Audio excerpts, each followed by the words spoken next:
Greetings and welcome to Wednesday noon devotion. We're so glad you're here. Thank you for joining us.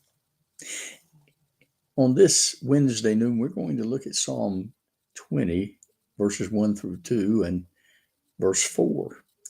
We're going to talk about assurance. May the Lord answer you in the day of trouble, and may the name of the God of Jacob defend you. May he send you help from the sanctuary and strengthen you out of Zion. May he grant you according to your heart's desire and fulfill all your purpose. The psalmist knew that God was working in every believer's life to bring about his purpose and work his purpose for his glory. It was during the reign of King David that the people understood particularly the significance of a person being God's anointed one. Oh, there was no doubt in their mind that the Lord himself had set David apart to be the king over the nation of Israel. They had heard of his gallant reports of feats and battlefield victories and tremendous challenges that he faced and won. They knew God had chosen David from among even his brothers to be king, and God's choices were not to be ignored. This psalm, Psalm 20, the praise and petition that the psalmist David called for God to help and to send strength from the sanctuary and out of Zion are the two places that symbolized God's presence and God's power. And the people honored their king.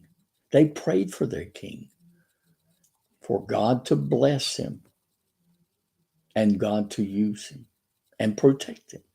They wanted God to uphold and support and sustain their king.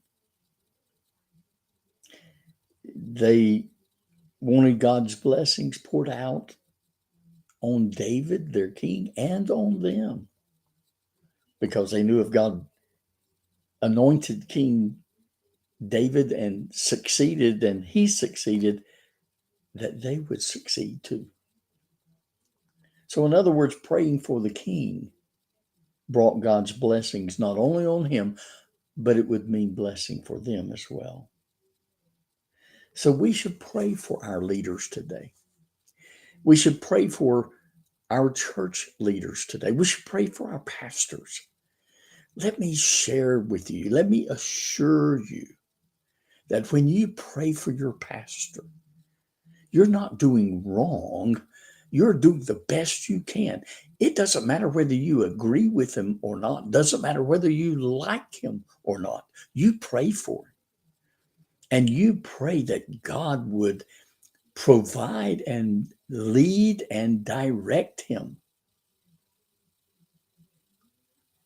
And when you do that, and you pray for God to bless him, then you expect God's blessings on you as well as him.